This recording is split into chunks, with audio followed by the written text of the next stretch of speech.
Hello friends, welcome to Sanket Rawal C programming YouTube channel. दोस्तों, आज हम टावर ऑफ हैनोई का एल्गोरिथम देखेंगे रिकर्जन मेथड के साथ। लास्ट वीडियो में हमने टावर ऑफ हैनोई का एल्गोरिथम देखा था, वो इटरेटिव मेथड थी।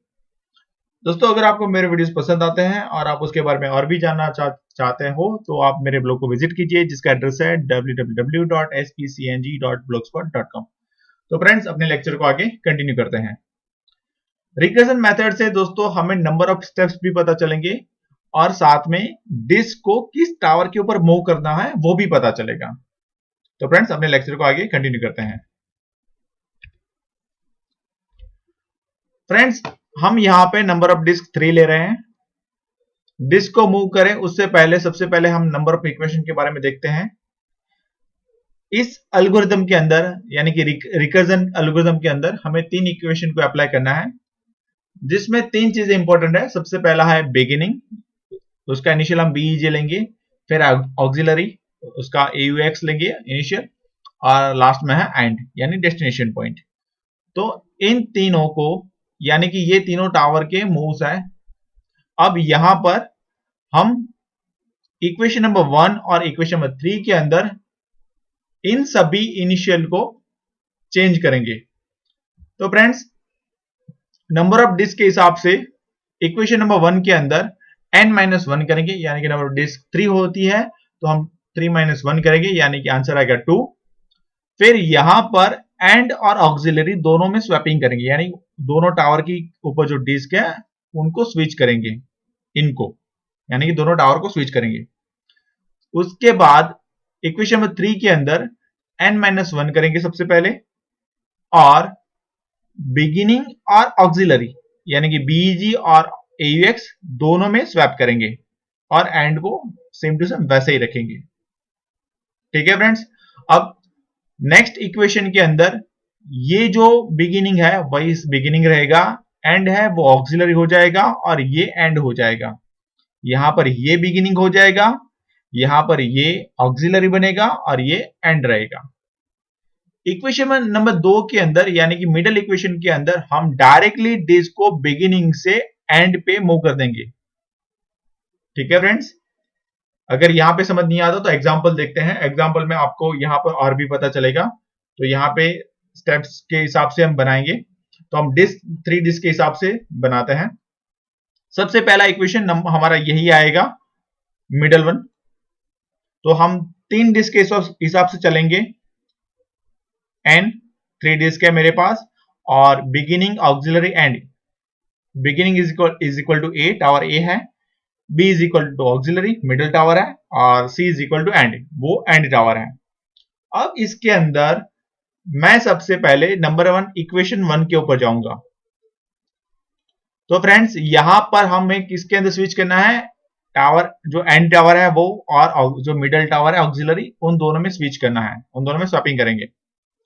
और यहां पे क्या होगा, 3-1 होगा तो नंबर 2 डिस्क बचेगी यहां पे। ठीक है फ्रेंड्स, तो ACB होगा, तो हम इस हिसाब से यहां पे इसको आगे फॉरवर्ड करेंगे।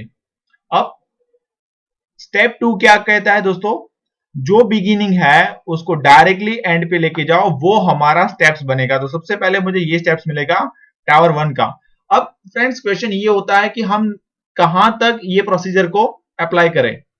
तो दोस्तों, जब तक यहां पे आंसर 1 नहीं आता, यानी कि n-1 इज इक्वल टू 1 नहीं हो जाता, तब तक इस प्रोसीजर को फॉलो करेंगे। ठीक है फ्रेंड्स, लेकिन जो सेकंड मिडिल वन डिस्क है उसको डायरेक्टली इस इक्वेशन के अंदर कन्वर्ट करेंगे, यानी कि ये हो जाएगा 1 और ABC हो जाएगा। ठीक है, तो मैं यहां से डायरेक्टली वो स्टेप मुझे मिलेगा, तो मैं यहां से जो इक्वेशन यहां पे अवेलेबल है उस हिसाब से बिगिनिंग टू एंड, उस हिसाब से यहाँ पे टावर ए के ऊपर जो डिस्क है उसको मूव करूंगा टावर सी के ऊपर। तो मुझे यहाँ पे स्टेप मिलेगा A to C फॉलो करना है, यहाँ पे बीच में ये स्टेप्स मुझे मिलेगा। ठीक है फ्रेंड्स, अब इक्वेशन नंबर 3 के हिसाब से काम करते हैं। इसमें चेंज करना है बिगिनिंग और ऑक्सिलरी, यानी कि B और A में स्वैपिंग करना है। तो इक्वेशन मुझे मिलेगा नंबर 2, देन BAC मिलेगा। अब फिर से यही प्रोसीजर को फॉलो करेंगे, और यहां पर A जो है वो बिगिनिंग बनेगा, यानी कि इनिशियल पॉइंट बनेगा।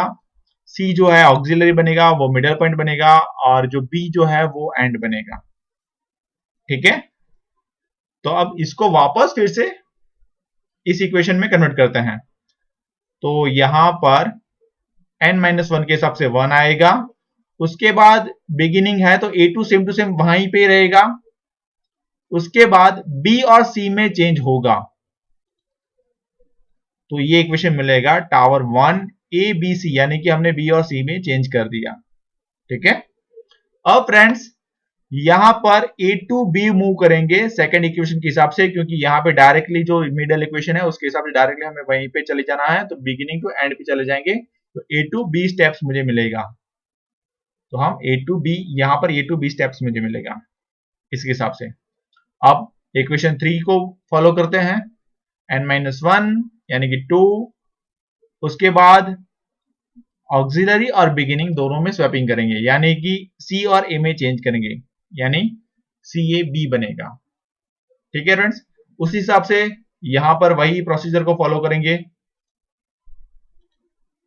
तो यहां पर मुझे 1 चेंज होगा, B वहीं पे रहेगा और C और A में चेंज होगा, और यहां पर जो मिडिल इक्वेशन है उसी को फॉलो करेंगे और डायरेक्टली बिगिनिंग टू एंड मिलेगा, यहां पे B टू C को फॉलो करना है। ठीक है फ्रेंड्स, अब नेक्स्ट इक्वेशन नंबर 3 को फॉलो करेंगे, यहां पे आंसर मुझे मिलेगा टावर ऑफ 1, ऑक्सिलरी जो है वो यहां पे आएगा, यानी कि A यहां पे आएगा और B यहां पे आएगा, C वहीं पे रहेगा, तो आंसर मुझे मिलेगा टावर ऑफ 1 ABC मिलेगा। ठीक है फ्रेंड्स, अब जब इक्वेशन टावर ऑफ 1 होता है तब हमें सिर्फ सेकंड इक्वेशन को ही फॉलो करना है, उसके आगे नहीं जाना है, यानी कि बिगिनिंग टू एंड ही फॉलो करेंगे, यानी कि फर्स्ट स्टेप के अंदर यहां पे ये 1 हो गया, तो बिगिनिंग टू एंड यानी कि A टू C जाना है मुझे, तो फर्स्ट इक्वेशन मुझे मिलेगा A टू C, यहां पर C टू B नंबर 1 आ गया है, तो इस वजह से तो यहां पर बिगिनिंग C है और एंड B है, तो C टू B, उसके बाद यहां पर आप खुद बता सकते हो B टू A, और उसके बाद लास्ट में A टू C रहेगा। तो फ्रेंड्स हम इस तरीके से ये रिकर्सिव मेथड है यहाँ पे, तो नंबर ऑफ 3 डिस्क के हिसाब से हमने ये एल्गोरिथम अप्लाई किया था। तो अब इसी डिस्क को फॉलो करते हुए हम अपने खेल को खेलते हैं, यानी कि सबसे पहले मुझे पता चलेगा कि A टू C मूव करना है, उसके बाद A टू B, उसके बाद C टू B, उसके बाद A टू C और B टू A, उसके बाद B टू C और A टू C। तो दोस्तों यहाँ पे 3 डिस्क है और आपको आंसर मिलेगा 7 स्टेप्स मुझे मिलेंगे, 1 2 3 4 5 6 7, तो 7 स्टेप आपको मिल गए। तो इस तरीके से हम n=3 डिस्क के लिए टावर ऑफ हैनोई का जो एल्गोरिथम है वो अप्लाई करते हैं। तो सबसे पहले मैं 3 डिस्क टावर ए के ऊपर रखता हूं। अब यहाँ पे दोस्तों देखो, सबसे पहले डिस्क यानी टॉप डिस्क कहां पे मूव करनी है, A टू C, तो मैं C के ऊपर रखता हूं, उसके बाद A टू B, B के ऊपर रखता हूं, फिर C टू B यानी C की डिस्क, टावर C की डिस्क B के ऊपर जाएगी, उसके बाद A टू C, उसके बाद B टू A जाना है, उसके बाद B टू C जाना है मुझे, और उसके बाद टावर A टू C जाना है। तो फ्रेंड्स रिकर्सिव मेथड से मुझे नंबर ऑफ स्टेप्स भी पता चलेगा और उससे मुझे ऑप्टिमम सॉल्यूशन भी मुझे मिलेगा, और इस तरीके से हम इस खेल को आसान तरीके से खेल भी सकते हैं। ठीक है फ्रेंड्स, और थैंक यू दोस्तों। अगर इसके अंदर कोई क्वेरी है तो आप कमेंट में जरूर टाइप कीजिए। Thank you very much.